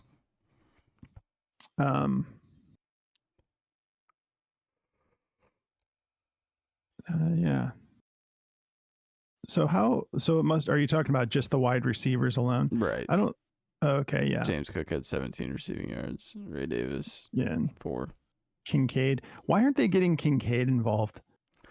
2 receptions, 34 yards. Probably because they suck. It's just like, Probably because Josh Allen was quite literally knocked out, unconscious, and played the whole game somehow. Yeah, but all year it's like I've yet to see him. Like, I expected him to have a really good year with all these pass catchers leaving. But yeah, exciting game overall. And then the Texans end up winning with the field goal, a long one. Okay. Next up, we got Raiders versus the Broncos. Ooh, this Broncos defense, man. They are solid. Yeah, they've even got a white cornerback who's picking off balls now. Bro, Surtain, what an amazing interception for that, like, basically 100-yard touchdown. So Minshew got the start, went 12 of 17, 137 yards and a touchdown, 2 interceptions. They switch over to Aiden O'Connell, who goes 10 of 20, 94 yards and an interception. Yeah. This is just going to be rough for fantasy unless your name is Brock Bowers, who went 8 receptions, 97 yards and a touchdown. He's special. Oh yeah, tight end 1 for great. Sure. I think he'll end the year as the tight end 1 in my opinion. There's just no one else getting that for sure usage, and he's just so good, man. His route running is just so crispy. I mean, he looks a lot like Kelsey when Kelsey was emerging, when he was younger. He's even more athletic though. He's like more electric. And let's see, Devante Williams, 13 carries, 61 yards. So Bo Nix went 19 of 27, 206 yards, 2 touchdowns, no interceptions. Yeah, he's piecing it together. Yeah. Yeah, they're just eking out these wins. He really likes little Jordan Humphreys. He keeps targeting him. I know he's like a veteran now, and he's been around the league for a while. Dude is super shifty, but he looks his way a lot. So he's an interesting piece for fantasy for sure. And Javonte had a good day with pass catching, 5 receptions, 50 yards. I think things will continue to improve for Javonte. And then Cortland Sutton, rough outing, 2 receptions, 32 yards. But they did everything they needed to do to win this game. And not a whole lot to say about this one. We can move on. All right. Cardinals, 49ers. Yes. Cardinals come back and win this game in San Francisco, 24-23. Just a clutch performance from the defense at the end there. And this was such a big win for the Cardinals to go to 2-3 instead of being 1-4, kind of like your boy here in Dynasty. But 19 of 30 for Kyler Murray, 195 yards, 1 touchdown, 1 interception. Huge opening for Kyler. The designed play, the designed run that he took for like 50 yards and a touchdown. 7 carries, 83 yards, and a touchdown on the ground for Kyler. This is what we need every week. We need Kyler to be having at least, like, I like the 8 to 10 range of running the ball. The past weeks where he's getting like 2 or 3, that's not going to work in my opinion. James Conner did not get in the end zone this week, which was kind of surprising. 19 carries, 86 yards, still a solid outing from Conner. 2 receptions, 14 yards. Michael Wilson had a good outing, 5 receptions, 78 yards. Marvin Harrison Jr., they need to keep figuring out how to get this chemistry a little bit better between him and Kyler. 7 targets, 2 receptions, 36 yards. They won the game, which is great, but they really need to get things rolling with, like, Marvin Harrison Jr. needs double-digit targets every week, in my opinion. Brock Purdy, 19 of 35, 244 yards, a touchdown, 2 interceptions. Jordan Mason, 14 carries, 89 yards. Had a solid outing on the ground. Just 1 reception for 9 yards. But Brandon Ayuk is back. Are we sure? I mean, 12. Can't trust Buddy. I mean, he had a great game, but I just want to see it continue before I might have to throw him in now because Nico pulled his hammy. But yeah, he looked great. I mean, he was confident in his route running. His hands looked great. Dude was looking like Brandon Ayuk of old, where it was just like all short game, catch a quick ball, and just start doing insane athletic things while running. So he's always solid. He's had a really rough start to the year. Hopefully he can mimic what he was doing last year, where he had not super crazy amounts of receptions, but he was just making a mountain out of a molehill every game. Obviously no Deebo Samuel really helps him out right now. But Deebo was there. Right. Yeah, he was there. It's hard to tell. Yeah, 1 reception for 11 yards. So my God. I thought the same thing when I was watching the game. I'm like, is Deebo out? And yeah, I'm like, I watched that game too. I just did not. I watch Red Zone every Sunday, so I just there was no Deebo highlights, so I just assumed that he wasn't there. But good, good job. That was a great game. Yeah, man. 147 yards. He just looked good. Yeah. He looked electric. It's like, and I just think that we'll see. This is a week-to-week thing, but when you come off that good of a game, I think you've got your spot back in the offense. He looks like he officially has gotten rid of the rust, missing training camp and all that stuff. So hopefully things are looking up. All right, we can keep rolling here. Next up, we got the Packers versus the Rams. Packers win this one 24-19. My God, Tucker Kraft. Tucker Kraft had a really good game. And Jordan Love, 15 of 26, 224 yards, 2 touchdowns, 1 interception.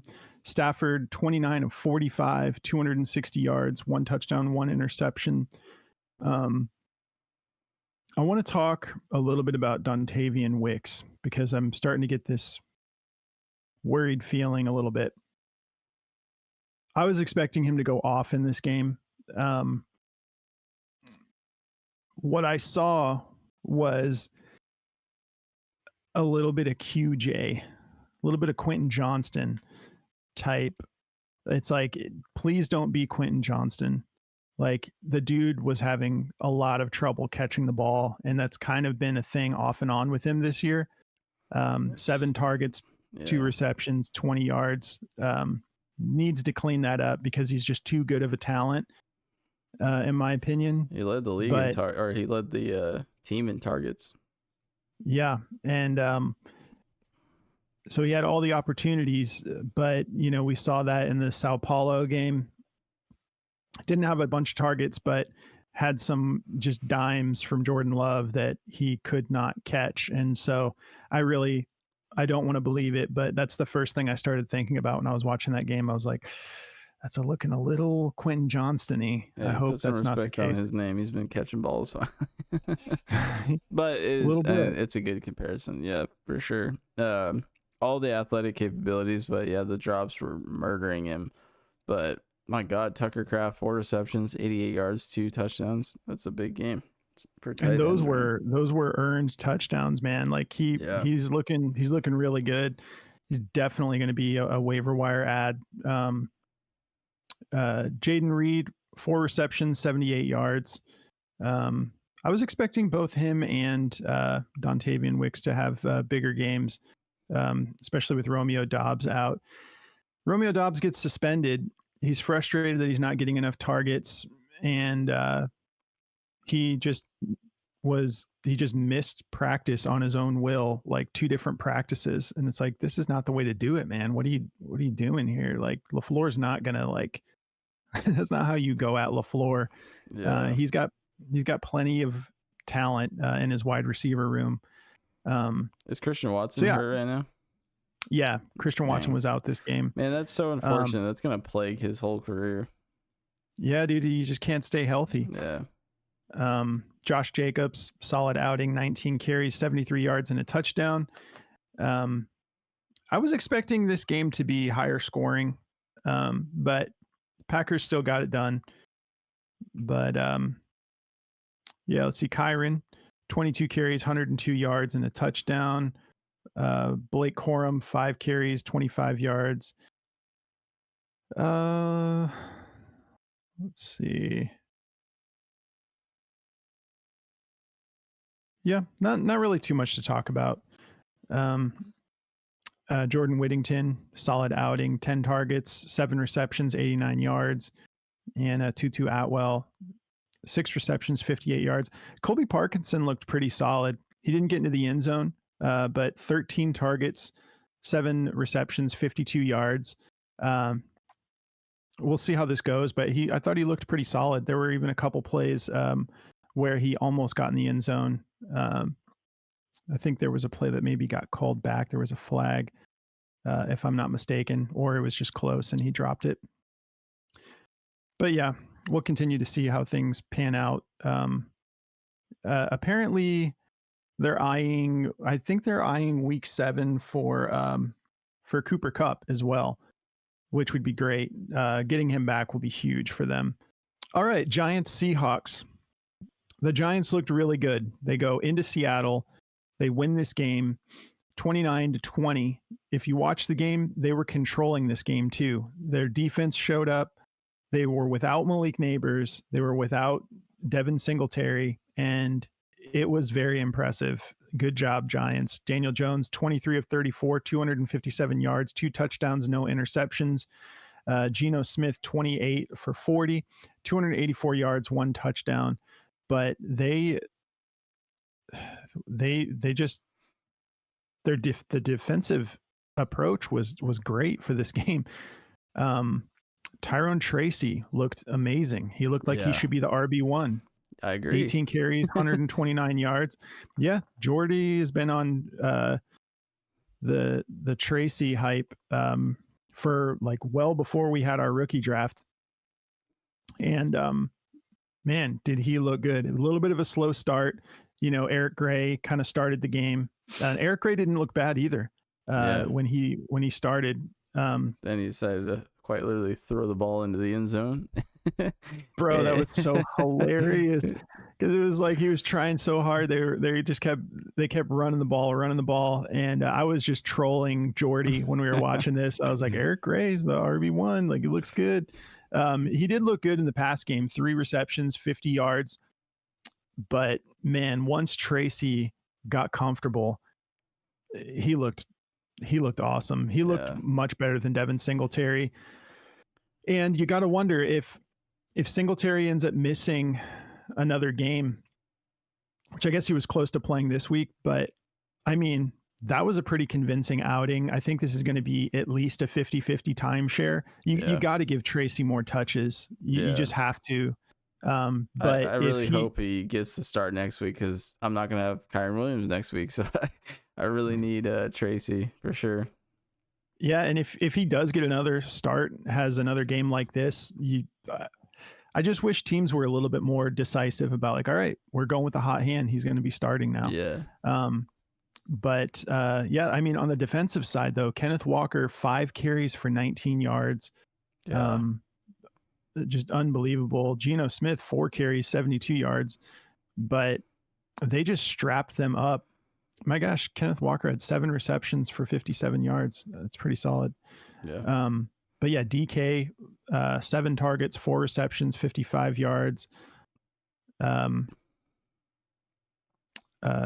JSN got in the end zone, 4 receptions, 31 yards and a touchdown. But I mean, like, I was very impressed. It's like, my gosh, like the Giants looked really good. Good for them. Like, this is what we're talking about as far as like, we're still learning what these teams are, which is super fun because there's just only a few teams like the Vikings, the Chiefs, like a few teams where you really feel like their identity. But I'm not even a Giants fan, but I was very impressed, and I love to see it. Love to see teams putting it together. Darius Slayton, solid outing, 11 targets, 8 receptions, 122 yards and a touchdown. We took his receptions on our picks show, 3.5. No Malik Neighbors. Are we sure that wasn't just Malik in a Slayton jersey getting away with the concussion protocol stuff? Yeah, no doubt. Theo Johnson, 5 receptions, 48 yards, and Wan'Dale Robinson, 6 receptions, 36 yards and a touchdown. Pretty exciting. Yeah. Good job, Giants. All right, let's keep rolling. But yeah, to do that in Seattle, that was very impressive. All right. So Cowboys Steelers. Cowboys get it done at the end. How about them Cowboys, baby? 20-17. They beat the Steelers. They're absolute contenders. Yep. Just kidding. No, that was a good outing. Rico Dowdle is looking good. 20 carries, 87 yards, and then involved in the passing game too. 2 receptions, 27 yards, and a touchdown. I've been high on Rico for a while now. I went and grabbed him in the off season, threw him on my Dynasty squad. As soon as I found out that Malik Davis was not on the team, I'm like, okay, well, there's just not a lot of running backs. I'll throw a dart at one of these. But I'm very excited for his future. I will not be throwing him into my lineup against the Detroit Lions next week. But after that, I think he's in every week flex RB2. Yeah. This was what I was saying, though, about Jalen Tolbert. Yeah. I mean, Jalen Tolbert, the dude just passed the eye test for me in the offseason, like seeing all the training camp stuff with him and Dak and like the great rapport they had with each other. I was just like, this guy's going to eventually be a really good weapon. And man, he showed up in this game big time. He came up clutch. CeeDee Lamb was, heavily covered this entire game, so it opened Tolbert up a lot. But I keep seeing all these people talking about when CeeDee Lamb came to the sideline and he was allegedly talking trash to Dak. You can clearly read his lips that he said, just throw up a jump ball referring to Dak. He's like, and I'll go get it.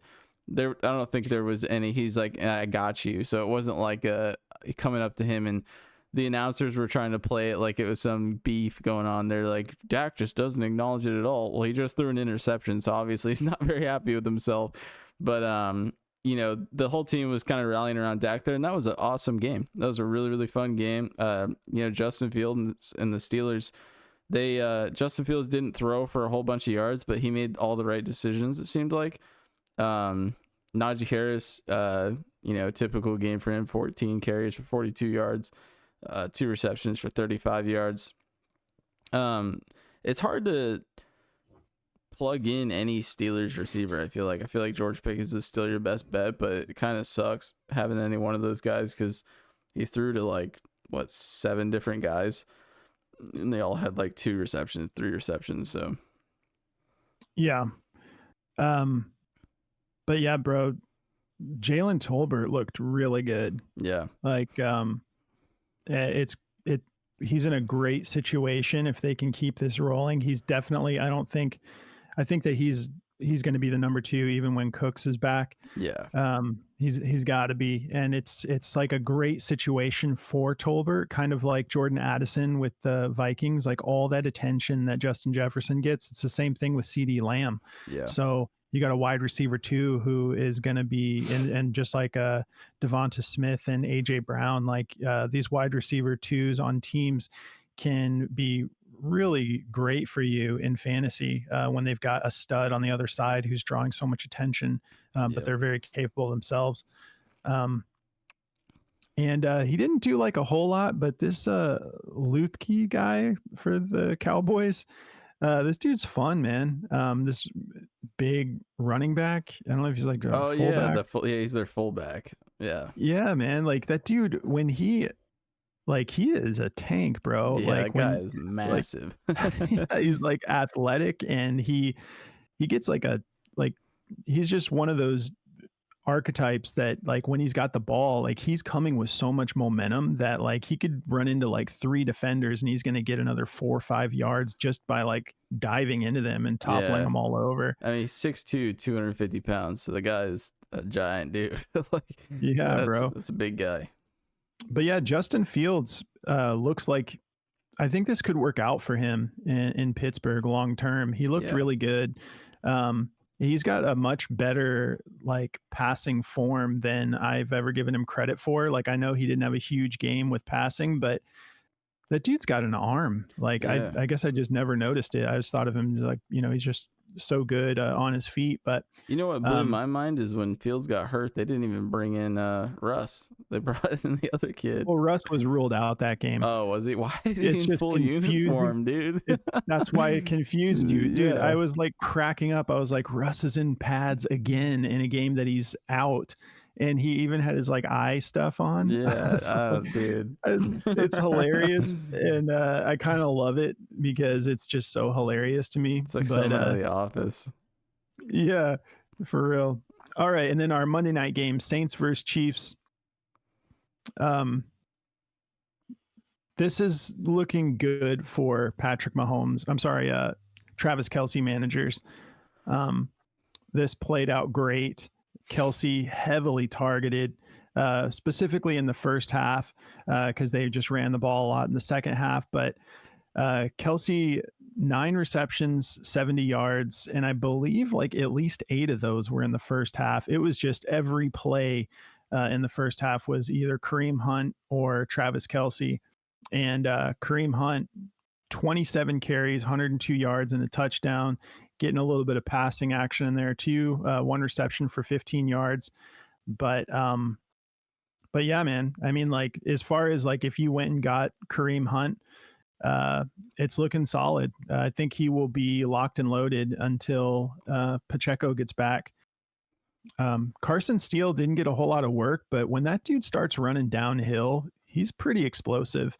He did make a boneheaded play where he was supposed to get the ball from Mahomes and then give it off to, I believe it was Xavier Worthy. And the play was clearly busted and he was about to get tackled and he still tried to hand it to him. And then they fumbled the ball, like a big mistake. But he's not going to be relevant for fantasy, but the dude does look pretty explosive. He's just not a great pass catcher.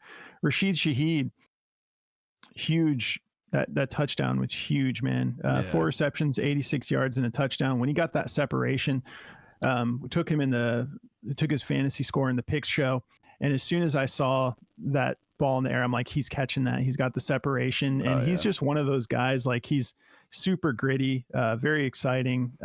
You can tell when Carr lets it go who it's going to. If it's up in the air, like almost hitting the Jumbotron, Rashid Shaheed's down there somewhere ready to catch it. It's like, holy crap, dude. That was awesome. We got robbed of a great game. Derek Carr going down was really sad. The dude's just been awesome. I love Derek Carr, not only as a player, but a person, but we got robbed of a good game with this one. Yeah, they were getting a little bit of momentum back. It was like a tough outing though. Like they were struggling to get anything going on the ground or through the air. Steve Spagnuolo just had them dialed in. And, I was saying in the Discord how I think Spagnuolo doesn't get enough credit for the dynasty run that these guys have been on. I'm just kidding. No, you didn't. I said that. I was gonna hit you with that the other day. We were waiting for you to get on. I was telling Bobby, I was like, I'm gonna say what Jonathan just said in the Discord and see what he says. But like he's not actually. That's a very good point though. I wanted to bring that up because I totally agree with Russo. He said that in the Discord last night. Spagnuolo is a total G. Like that dude is he even calls his own timeouts. That's how good he is. He's just, I mean, you want to talk about one of the most well-respected defensive coordinators, could easily have a head coaching job, but decides to just ride it out and continue the dynasty with Andy Reid, which is super cool. But that guy is a gangster, dude. He's really good. Yeah, he is, man. And he figures out how to just cripple these opposing teams for the most part. It doesn't work every time, but you can always tell. It's like, okay, like that first game against the Ravens, when he just was like, okay, our game plan is get Mark Andrews out of this game. And it seems to still be lingering because he's been out of every game. But all right, Juju Smith-Schuster, 7 receptions, 130 yards. Yeah.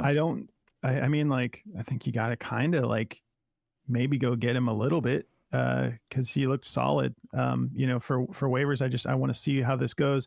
Chris Olave, disappointing, 2 receptions, 10 yards, but he was also dealing with a hamstring. We talked about it in the picks show, why we were avoiding him because these hamstrings, they tend to linger. Juwan Johnson, getting some targets, went 5 for 5, 31 yards. We also had no Taysom Hill. This would have been a totally different game with Taysom Hill.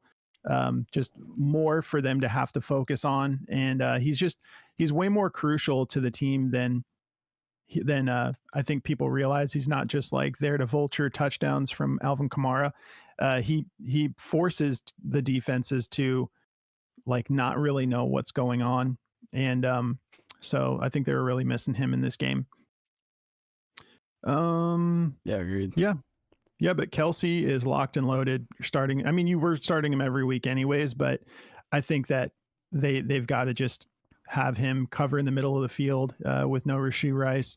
And then I heard reports like Rashee Rice, like maybe back sooner than expected. And then I heard reports that he might be out for the season. I think this is turning into one of those Christian McCaffrey situations where it's like, we'll just see what, like, I'm going to give it like another week or two and see what it looks like, because it looked horrible, man. I mean, Mahomes hit him right in the side of the knee, and, the hyperextension was pretty bad, but I'm not sure what the latest updates are on Rashee, but if he is out for the year. Sleeper is saying may only need LCL repaired as of 17 hours ago, expected to make full recovery. I wonder what that means. He's still expected to miss the remainder of the 2024 season. Oh, okay. Yeah, should make a full recovery. So he's going to make a full recovery, but it's not going to be this year, is what it's looking like. That's crazy. What if he just never came back? His mom's. All right, let's get into some sleeper trending.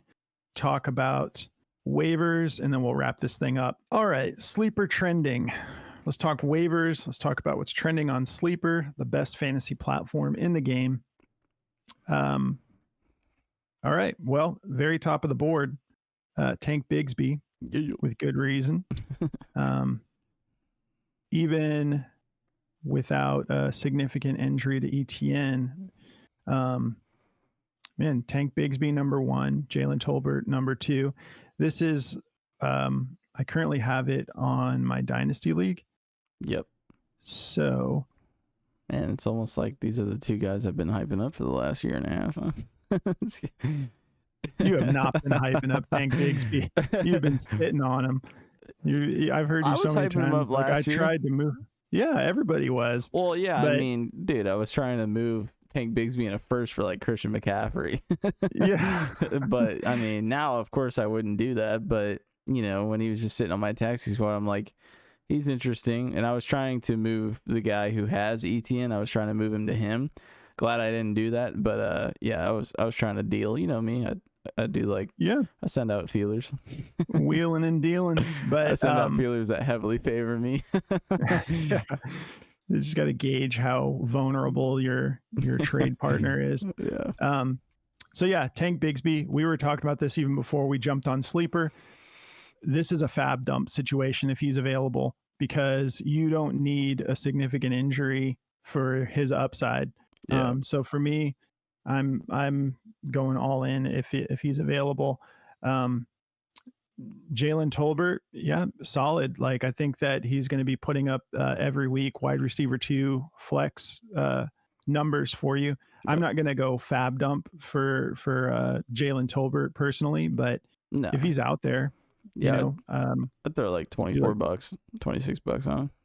Yeah, 5 to 10%, maybe 15% of your budget. Chase McLaughlin, the kicker, is trending. I guess if you need a kicker, I think that this is just a bye week situation, though, why he's trending. Yeah. Darnell Mooney, definitely. Obviously, yeah. I mean, gosh, he's a higher priority than Tolbert for sure. Yeah. He's clearly the wide receiver 1 in this offense right now. Yeah. 16 targets, 9 receptions, 105 yards, 2 touchdowns. He looks like he just fits in perfect with Kirk Cousins, and it makes sense because, you know, the tampering allegations with Kirk was him getting Mooney to come to the team. All that.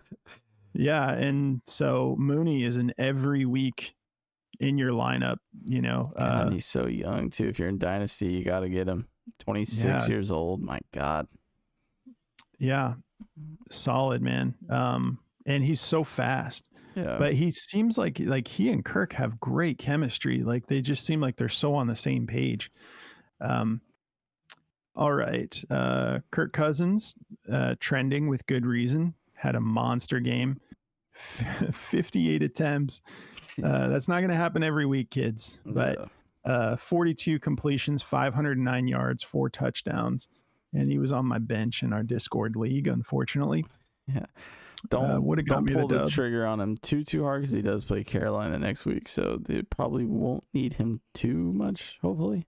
Yeah, hopefully it's a good week for Bijan. Hopefully him and the Red Rifle get into a shooting contest, so that'd be a lot of fun. That would be fun. Yeah. But he should have no problem just killing it next week, obviously. Yeah, I think he's like a 20-point minimum player right now. I mean, I know he didn't put that up in the last couple of weeks, but it looks like he's just getting better and better every week and more comfortable with like the team and the playbook. It just all looks like it's clicking. Yeah, and they'll do what they need to do. Like that last game was a really, you know, high scoring, exciting game. So he's not going to be having 58 attempts every week. No, yeah. But if you need a quarterback or just want a solid backup, like, he should already be on your roster. Ray McLeod trending. I'm not gonna be going and getting Ray personally. Nah. 9 targets, 6 receptions, 66 yards, and a fumble. Yeah. He's a full-time player if you're really desperate, but I don't really see any reason to go get him. Tucker Kraft, definitely. Yes. He has looked better than I forget their other Musgrave. Yeah. He's looked better than Musgrave every time he's played with him. Even a few weeks back, I took some lines of Musgrave on our I think it was like 3 weeks ago. Tucker Kraft was like at risk of missing the game, and then last minute he's playing, but I liked Musgrave's like 2.5 reception line, I think it was. And as soon as like Tucker Kraft played and out snapped him. So they're all in on Tucker Kraft, and it's a great offense. Yep. And I mean, gosh, he only had 5 targets, 4 receptions, 88 yards, 2 touchdowns. The week before that, 6 receptions, 53 yards and a touchdown. This guy just looks physical, though. He looks really good. He's getting good yards after the catch. He's fast. He's athletic. 6'5", 259 pounds. Moves like he's much smaller than that. Yeah, I think they said he was like a really high touted basketball player, and you could tell he moves like one. Like there's whenever you see like that type of build with like tight ends, and they're like, oh yeah, he used to be a basketball player. Like I think Evan Ingram was a basketball player as well. Like those guys just move with a different level of athleticism, where it's like when they go up to get the ball, it looks like they're just going up to dunk it. You know, it's like that was like what I always loved about Graham back in the day. Yeah, you see a lot of that at the tight end position. Yeah. Gesicki, he used to play too, right? Yep. And Theo Johnson, who you're high on. Yeah. Didn't he used to play ball? Yep. So yeah, Tucker Kraft, go get him, especially for Dynasty. This could really, he could, I mean, this is 2 weeks now, 86% of snaps, 85% of snaps. Even week 1 and week 2, 96% of snaps, 80% of snaps. It was just that week 3 that he was coming off that little bit of an injury that when I took that Musgrave line when I shouldn't have. Yeah. So yeah, I would if you need a tight end, I would prioritize him. I'd probably go 15-20% of budget, because tight ends with this much upside are hard to find right now. Yeah. Darius Slayton trending. Don't overreact too hard to this one, I'd say. Yeah. I feel the same way. It's because like, Wandale, if you have Wandale or Neighbors, maybe you pick him up as like your backup option, because in a case where one of those guys go down, I mean, he's going to do this. He's going to be highly targeted. He's got the rapport with Daniel Jones. Great hands too. Yeah, he's just a good player overall. He's a great veteran to have on your squad. I'd pick him up if I needed like a wide receiver depth piece. Obviously swing for like Tolbert first, swing for, your Darnell Mooney's, but he's definitely someone I would put on my squad for sure. I would say I'm not going more than like 5% of budget. Yeah, personally, they're like $11 on him.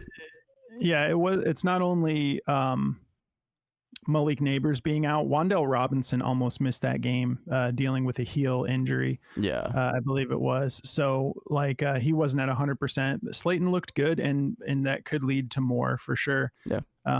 Rico Dowdle trending. I would definitely go get him. He's for Dynasty, he's 92% owned. Yeah. But for redraft, I'm not sure how he might be out there and available. But he's got that RB1 locked and loaded, and I think we're going to continue to see more of that. Don't be discouraged if he doesn't have a great outing against Detroit, because that's a really tough defense. But redrafters, he's only 63% owned, so go get your boy. yeah, go get him. This is looking good, and especially with injuries and whatnot. If Rico was available right now, I'd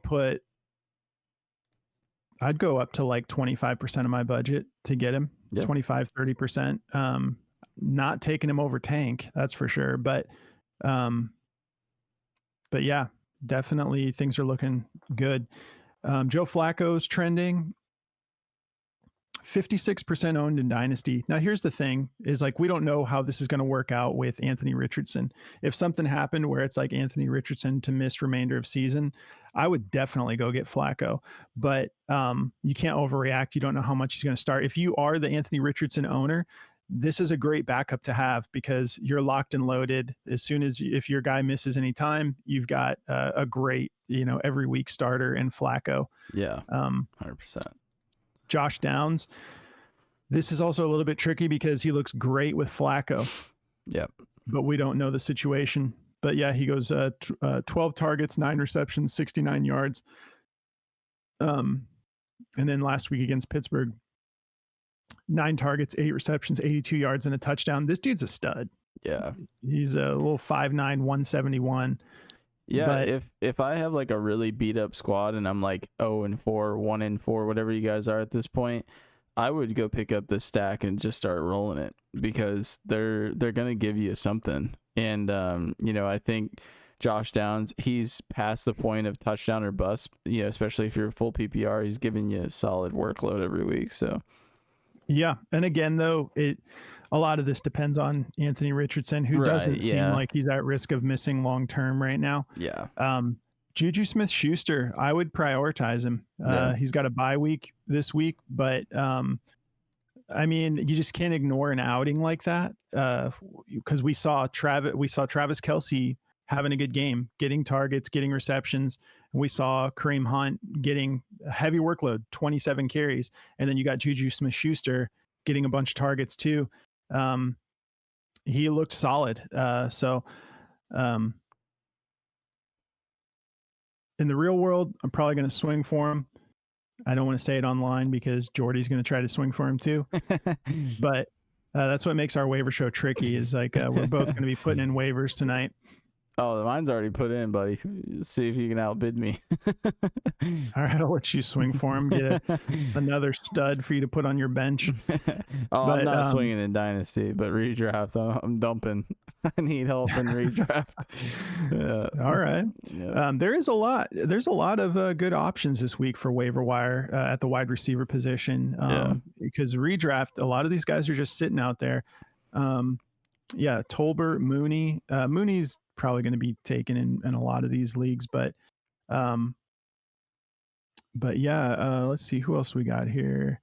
Roshan Johnson, 89% owned in Dynasty. So he had 73,000 ads. So it's just like we were talking about before about both of these guys. Like the future is bright for Roshan, and if anything were to happen to DeAndre Swift, he is going to be he's going to be a high end RB2 every week. Maybe go get your handcuff if you don't got him, because that guy Swift goes down, Roshan's going to be the guy to have on your team. Yeah, and we're already seeing him get like this could turn into a little bit of a Jahmyr Gibbs. David Montgomery type situation. I don't think it'll be quite that much, but getting goal line looks, touches within the 5-yard line is very important for Dynasty. Touchdowns can stack you up pretty quick. Yep. So Brenton Strange is trending. Did he have another good week? No. I mean, 4 for 4. If you're full PPR, it's not horrible. He had a touchdown. Yeah, 24 yards and a touchdown. The touchdown saved him. Without that, you're looking at 6.4 points.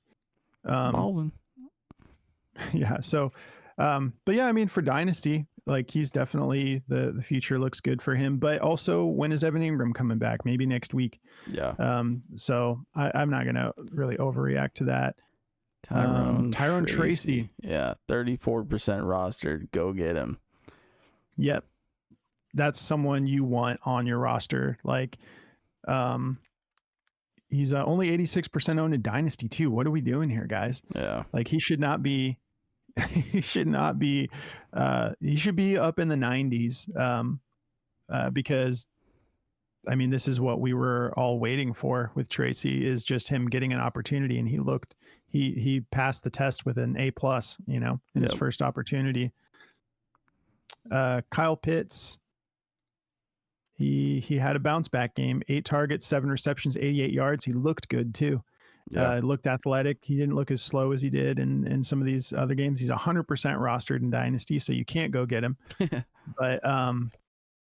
But yeah, for redraft, I mean, like we can't overreact to just one game, especially a game where Kirk Cousins threw the ball 58 times. But overall, we saw him getting the heavy targets early. So, we'll see how it goes from here.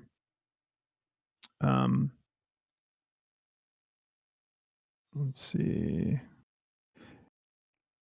Cade Otton.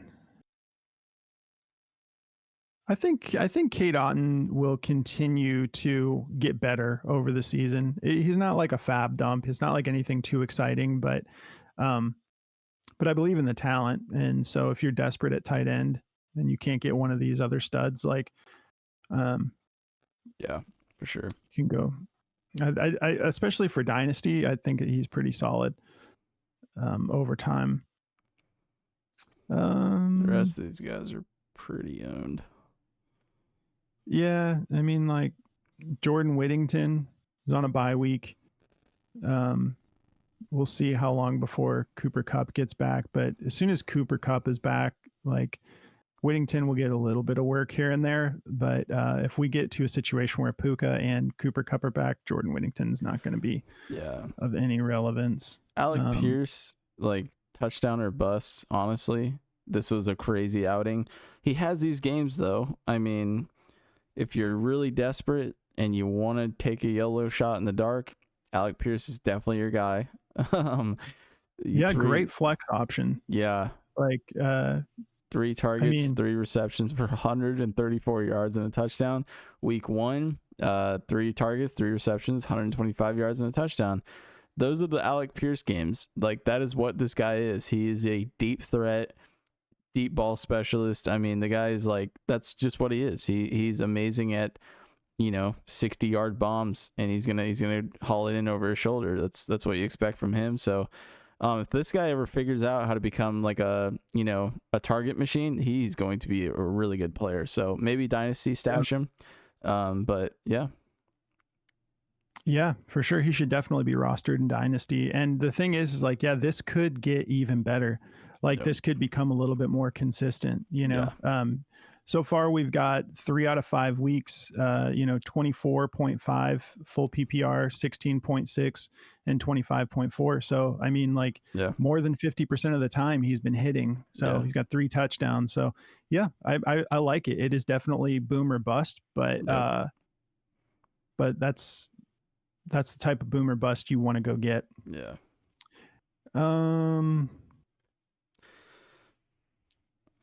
Yeah, I mean, good Lord. If Brian Thomas is available, I see he's added. Yeah, for Dynasty. If he's available, like, shame on you. Like, you should have gotten him a long time ago. Go, like, that's a fab dump. If he's available for some reason. I'm dropping $200 on him. Yeah, just go get him. Kareem Hunt, solid. If he's available, you should have probably already had him. I know that we were talking a little bit more committee when this first dropped, but when the news first dropped, but man, he looked so good. He did, and I don't think it's going to be a committee. I think it's just going to be all Kareem Hunt until Pacheco gets back. Carson Steele's having ball security issues too, which helps Kareem Hunt's case a lot. Yeah, for sure. And that's what we said. When there was first news about it, we're like, okay, it's probably going to be Carson Steele. And he had his opportunities, but he can't catch the ball. He, like they want a guy who can do whatever they need him to do because, Patrick Mahomes improvises a lot. When a play's broke down, you don't know what Mahomes might do. He's so good. And so sometimes he'll just do these tricky little, side passes, or you got guys like Travis Kelce just lateraling in the middle of a play. Like they need guys who can catch the ball too, and not. Yeah, he would not have done that if Carson Steele was there and not P. Ryan. But yeah, that pretty much wraps it all up, guys. If you have any questions, if we missed anyone, just drop us a comment. We'll get back to you.